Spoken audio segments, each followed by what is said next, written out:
Hello students, पीछे के video में हम लोग देख लिए थे, पुत्र वियोग देख रहे थे।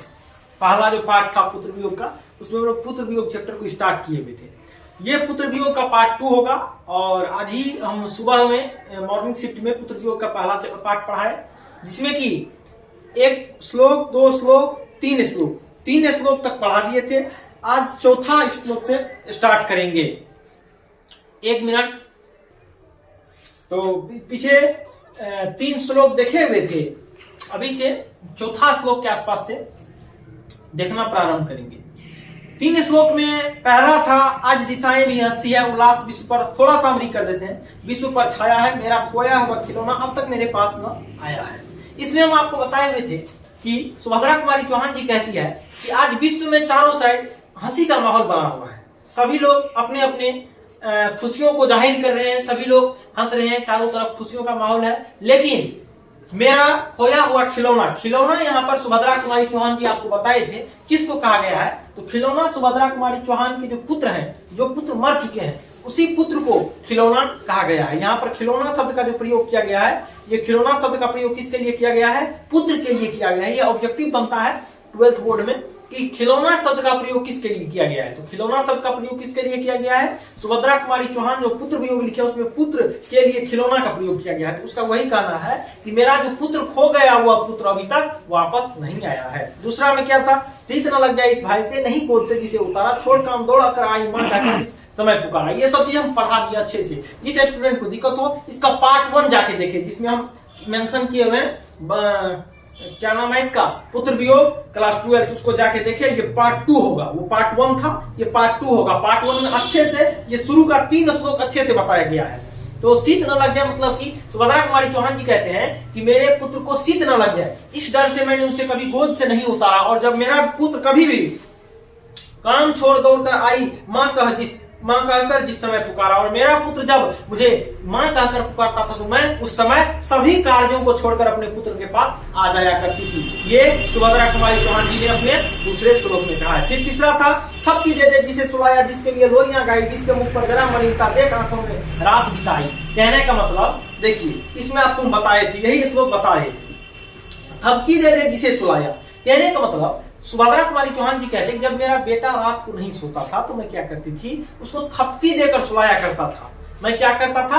थपकी देकर उसे सुलाया करता था। ये किनका कहना है? सुभद्रा कुमारी चौहान जी का कहना है। थपकी दे दे जिसे, बच्चे रात को नहीं सोते हैं, उसे थपकी देकर सुलाना पड़ता है। उसी वजह से सुभद्रा कुमारी चौहान जी का कहना है जब मेरा बच्चा रात को नहीं सोता था तो मैं उसे क्या करके सुलाती थी? थपकी दे दे करके सुलाती थी। जिसके लिए लोरियां गाई, और क्या करती थी? लोरियां गाया करती थी। क्या करती थी? लोरियां गाया करती थी। उसके लिए लोरियां गाई।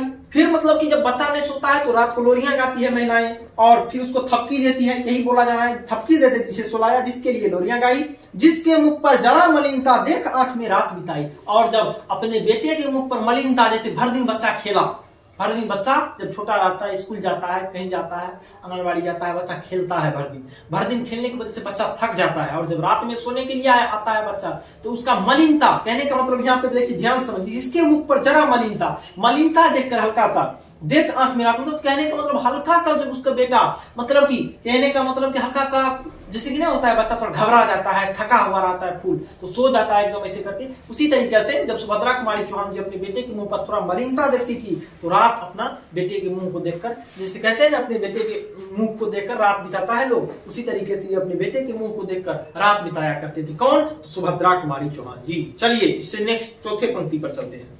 ये हम 3 पंक्ति पीछे पढ़ा दिए हैं, वो री कर दिए अच्छे से, एक बार पीछे भी देख लीजिएगा पहला पार्ट, और ये पार्ट में हम आगे अब पढ़ा रहे हैं। जिसके लिए भूल अपनापन, पत्थर को भी देव बनाया, कहीं नारियल दूध बतासे, कहीं चढ़ाकर शीश नवाया। देखिए ये क्या करती थी, अपने पुत्र को लेकर, एक माँ अपने पुत्र को लेकर कहां कहां जाती है। जब एक माँ अपने पुत्र को क्या करती है, माँ अपने पुत्र को लेकर पत्थर को भी देव मानने लगती है। पुत्र के लिए एक माँ, यहाँ ये बताया गया है, माँ के ममता को बताया गया है, पुत्र के प्रति माँ के ममता को बताया गया है कि एक माँ जो है अपना बेटे के लिए, अपने पुत्र के लिए, खिलौना के लिए, अर्थात खिलौने के लिए, किसको? तो एक पत्थर को भी देवता मानती है। जब उसे पता चलता है कि यहाँ पर पत्थर पर जो है धूप अगरबत्ती पूजा पाठ वगैरह करने से पुत्र का आयु बढ़ता है तो वो क्या करती है, समय समय पर जैसे सोमवारी लगता है, जो भी कुछ लगता है, उस पर जाके महिलाएं वहां पत्थर पर भी पूजा करती है। किसके लिए? तो अपने पुत्र के लिए। तो एक पुत्र के लिए एक माँ पत्थर को भी देवता मानने लगती है, ये चीज सत्य है। एक पुत्र के लिए एक माँ क्या करती है, पत्थर को भी देवता मानने लगती है। जिसके लिए भूल अपनापन पत्थर को भी देव बनाया, खुद को भुला करके पत्थर को देव बना लिया। कहने का मतलब अपना जीवन स्वयं कर दिया पत्थर को देव बनाने में। पत्थर को भी देव बनाया। कहीं नारियल दूध बतासे कहीं चढ़ाकर शीश नवाया, और अनेक अनेक जगहों पर क्या क्या चढ़ाया, नारियल दूध बतासे ये सब चढ़ाकर शीश नवाया। उसके बाद क्या बताया गया है, 5वें नंबर की पंक्ति में बताया गया, मतलब कहने का मतलब कि ये नारियल दूध बतासे ये सब चढ़ा करके क्या करती है, अपना शीश झुकाती है, शीश नवाती है वहां पर। किसके लिए? तो अपने पुत्र के लंबे आयु के लिए। फिर भी कोई कुछ, कहीं नारियल दूध बतासे कहीं चढ़ाकर शीश नवाया, मतलब अनेकों जगह नारियल दूध बतासे ये सब जो महिलाएं हमारे गांव समाज में करती है अपने पुत्र के आयु के लिए, ये सब काम करती है। तो माँ एक, यहाँ देखिए मुख्य रूप से क्या किया गया है, मेनली इस चैप्टर में एक माँ को एक पुत्र के ममता के लिए बताया गया है कि एक माँ जो होती है उनका उनके पुत्र के प्रति क्या ममता होती है। एक पुत्र के लिए एक माँ का क्या ममता होता है, एक माँ एक पुत्र के लिए कैसे कलपती है, पुत्र वही बताया गया है। उसके बाद चलिए आगे चलते हैं। फिर भी कोई कुछ न कर सका, छीन ही गया खिलौना मेरा, मैं असहाय विवश बैठी ही रही, उठ गया छौना मेरा। देखिए कहने का मतलब क्या हुआ, ध्यान से समझिएगा। यहां पर क्या किया गया है,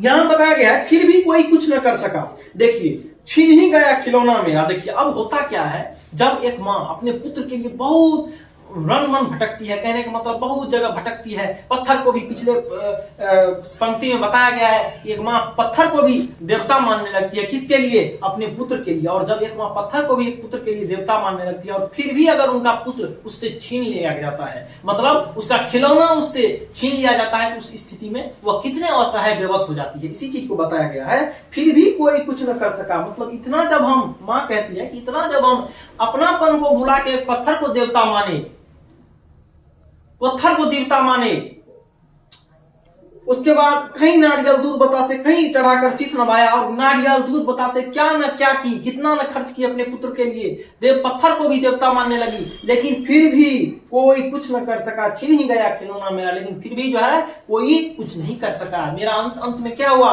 एक माँ का एक खिलौना छीन गया। मतलब क्या, खिलौना मतलब पुत्र। उसका अंत में उसका पुत्र उससे छीन गया, मतलब पुत्र उसका चला गया, मर गया। कोई कुछ नहीं कर सका। देवी देवता पत्थर को भी देवता मान ली, लेकिन कुछ नहीं हो पाया। वही चीज बताया गया है, मैं असहाय विवश बैठी ही रही, उठ गया छौना मेरा। अब देखिए छौना किसको कहा गया है, छौना जैसे हिरण आदि पशु का जो छोटा बच्चा जो होता है ना, जैसे हिरण आदि वगैरह पशु जो होता है, वो सबका जो छोटा बच्चा होता है, बेटा कोमा हिरण वगैरह, उस सबको भी छावक छौना कहा जाता है। उस सबको जो छोटा छोटा बच्चा होता है किसी चीज का, हिरण वगैरह का, उसको छौना कहा जाता है। तो मैं असहाय विवश बैठी ही रही, उठ गया छौना मेरा। मतलब अब एक माँ कहती है कि मैं इसी तरीके से हर जगह पूजा पाठ करके करते करते करते, मन में तो असहायता होती है। जब एक बच्चा बीमार रहता है, आप हमको घर में देखते हैं, उसकी माँ को पता चलता है कि वहां कोई ध्यान नहीं आया है, वहां कोई जैसे कि भाव वगैरह खेलते हैं हमारे गाँव में, जैसे किसी को भगवती वगैरह आती है, ये सब तरीके से। तो क्या करती है हमारे गाँव की महिलाएं, वहां जा करके अलग अलग जगह डालियां लगाती है। जो देखिए ठेठी भाषा में इसको समझिए, नॉर्मल गाँव कि वहां जा करके क्या करती है, फूल चढ़ाती है, ये चढ़ाती है, दूध चढ़ाती है, मिठाई चढ़ाती है, पूजा करती है, उपवास वगैरह रखती है। तो बेबस होकर के इतना करने के बाद भी वो देखती रह गई, और इस संसार से, उसके सामने से उसका छौना क्या हुआ, उससे छीन लिया गया, उसका खिलौना उससे छीन लिया गया। मैं असहाय विवश बैठी ही रही, उठ गया छौना मेरा। मतलब मैं असहाय होकर विवश होकर बैठी रही, ऐसे देखती रही, बैठी रही। हर जगह मैंने पूजा पाठ किया, बहुत कुछ किया, पत्थर को भी देवता समझा, लेकिन असहाय विवश मैंने सारों संसार को ढकोर लिया एक पुत्र के लिए, लेकिन फिर भी उस पुत्र को मेरे से छीन लिया गया। मैं उस पुत्र के लिए कुछ नहीं कर पाई। इसके लिए शर्मिंदा एक माँ अपने पुत्र के लिए जाहिर करती है कि फिर भी मेरे पुत्र को किसी ने नहीं संभाल पाया, किसी ने नहीं बचा पाया, जबकि उतना मैंने कुछ किया अपने पुत्र के लिए। यही चीज को बताया गया है इस पंक्ति में। तो समझ में आ गया या फिर से एक बार कह देते हैं। फिर भी कोई कुछ न कर सका, कुछ नहीं कर सका, छीन ही गया खिलौना मेरा। माँ कहती है कुछ कोई नहीं कर सका। अब फिर बताए है ना कितना क्या क्या की थी माँ, लेकिन फिर भी कोई कुछ नहीं कर सका। छीन ही गया खिलौना मेरा, एक माँ का खिलौना छीन गया। मैं असहाय विवश बैठी ही रही, उठ गया छोना मेरा। और मैं असहाय विवश होकर इसे देखती रही, बैठी रही, और मेरे आंखों के सामने में मेरा पुत्र छीन गया। छौना मतलब वही छोटा धावक जो बच्चा जो होता है ना, हिरण वगैरह या मानव के भी बच्चे छोटे, उसी को छौना कहा जाता है। चलिए आगे चलते हैं। नेक्स्ट पंक्ति, तड़प रहे हैं विकल प्राण ये, मुझको पल भर शांति नहीं है, वह खोया धन पा न सकूंगी, इसमें कुछ भी भ्रांति नहीं है। देखिए कहने का मतलब यहाँ पर क्या है। सुभद्रा कुमारी चौहान जी का क्या कहना है? सुभद्रा कुमारी चौहान जी का कहना है कि तड़प रहे हैं विकल प्राण ये, मेरा जो प्राण है ये तड़प रहा है। जब एक माँ का एक छौना, एक खिलौना जब एक माँ से छीन लिया जाता है, उनका पुत्र छीन लिया जाता है, तो उनका प्राण अब तड़प रहा है। वापस तो कोई मरा हुआ इंसान आ नहीं सकता है, उसका प्राण क्या हो रहा है? तड़प रहा है। मुझको पल भर शांति नहीं। और क्या की, अब एक माँ अपने पुत्र के लिए वन वन भटक रही है, चारों संसार कह रही है सभी को ऐसे मेरा पुत्र मर गया, सभी के पास विकल्प प्राण भटक रही है, लेकिन अब वो वापस आने वाला नहीं है। वह खोया धन पा न सकूंगी, अब जो चला गया वह जिंदगी में कभी वापस तो आने वाला है नहीं। लेकिन मन क्या है? अशांत है। तड़प रहे विकल प्राण ये, मुझको पल भर शांति नहीं है, वह खोया धन पा न सकूंगी, इसमें कुछ भी भ्रांति नहीं है। और मतलब कि हमको पता है, भ्रम नहीं है इसमें कि हम वो खोया धन, लेकिन फिर भी मेरा प्राण विकल हो रहा है। मुझे अच्छे से पता है कि मैं खोया धन को वापस, भ्रांति कोई नहीं है, मतलब मैं नहीं पा सकती हूँ उस खोया धन को, लेकिन फिर भी क्या है, मेरा प्राण ये विकल भटक रहा है। चारों संसार भटक रहा है। कहने का मतलब एक माँ का जो पुत्र मर भी जाता है, मरने के बाद भी उसका प्राण क्या होता है? चारों संसार भटकते रहता है अपने पुत्र के लिए, लेकिन उसे पता है, ये भ्रम में हुआ है, उसको पता है कि मेरा ये पुत्र अब वापस आने वाला नहीं है, फिर भी क्या है, वो भटक रहा है चारों संसार।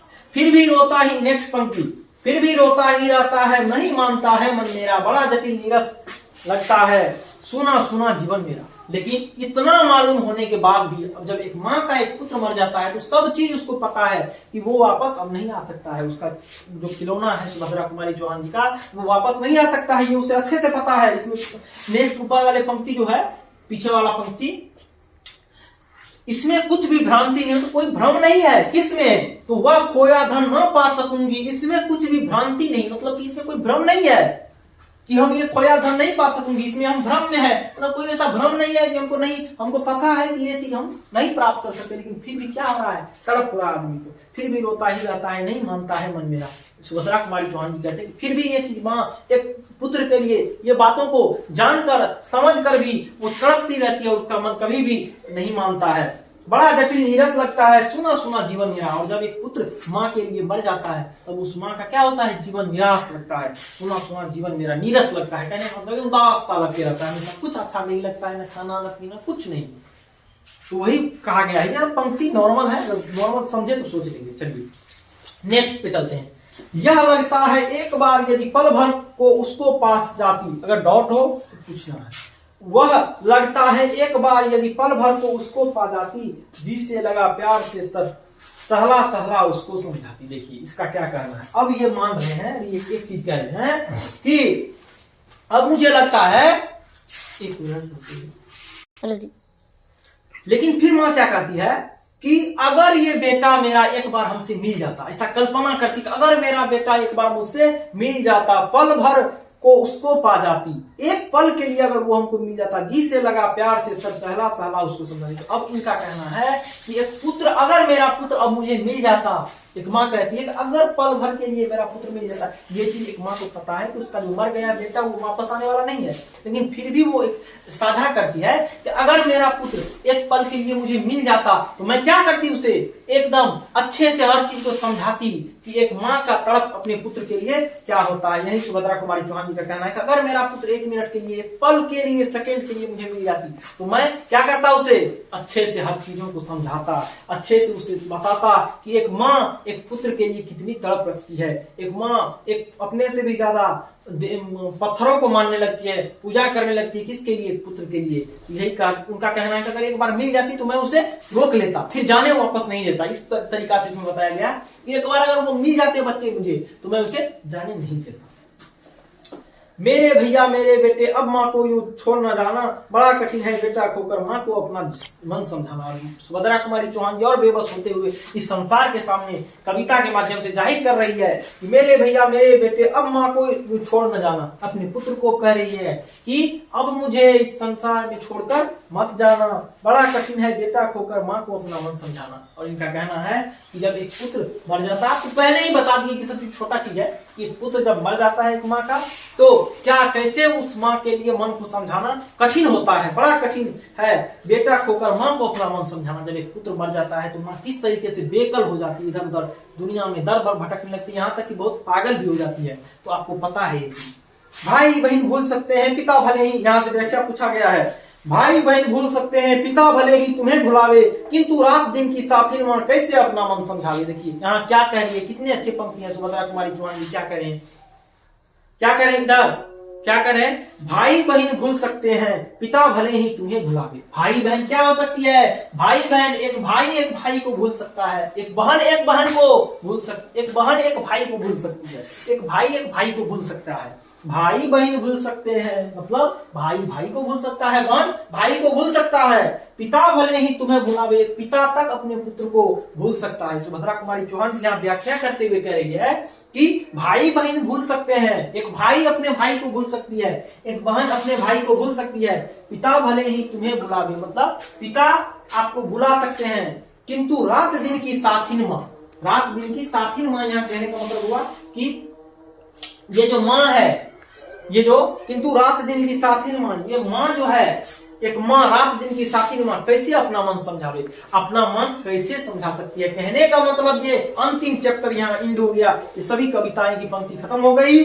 और मैं ये कहना चाहता हूँ कि भाई बहन भूल सकते हैं पिता भले ही तुम्हें भुलावे, रात दिन की साथी माँ कैसे अपना मन समझावे। क्या पंक्ति है, भाई बहन भूल सकते हैं पिता भले ही तुम्हें भुलावे, रात दिन की साथी माँ कैसे अपना मन समझावे। मतलब भाई बहन पिता दुनिया सभी भूल सकते हैं, एक भाई अपने भाई को भूल सकती है, बहन अपने भाई को भूल सकती है, एक पिता अपने पुत्र को भूल सकती है, लेकिन एक माँ अपने पुत्र को कभी नहीं भूल सकती है। ये ध्यान में रहे। तो इस चैप्टर को हम यहीं पर एंड किए। देखिए छोटा सा चैप्टर था, एक दिन में खत्म हो गया ना। ये छोटा छोटा कहानी नॉर्मल है, आगे में तो कविता नॉर्मल है, आगे थोड़ा है जटिल जटिल कविता सब भी है जिसमें टाइम लगेगा थोड़ा। और अब नेक्स्ट वीडियो जब हम आएंगे, नेक्स्ट में जब आप लोग को बताएंगे, क्लास नेक्स्ट में आएंगे तो इस सारा पंक्ति का अर्थ अच्छे से लिखा करके और इसको पंक्ति खत्म करके पुनः जब है ये मतलब कि अगर किसी को इसका मतलब कि चाहिए कि हमको हाँ चैप्टर तो पढ़ लिया हम और मुझे नोट्स चाहिए, तो एक आप क्या करें, मेरे नंबर एक कांटेक्ट लिख लीजिए, उस नंबर पर आप संपर्क कर सकते हैं मुझसे। तो नेक्स्ट वीडियो में वैसे हम आपको व्हाट्सएप चैनल दे देंगे, चैनल का लिंक दे देंगे वीडियो डिस्क्रिप्शन बॉक्स में, वहां से जाकर के चैनल में ज्वाइन कर लेना है और वहां इसका नोट्स मिल जाएगा। फिर भी हम नोट्स के बाद चर्चा भी कर देंगे। अब आगे देखिए कवित्री का खिलौना क्या है, अगर फास्ट में देख लीजिए क्वेश्चन।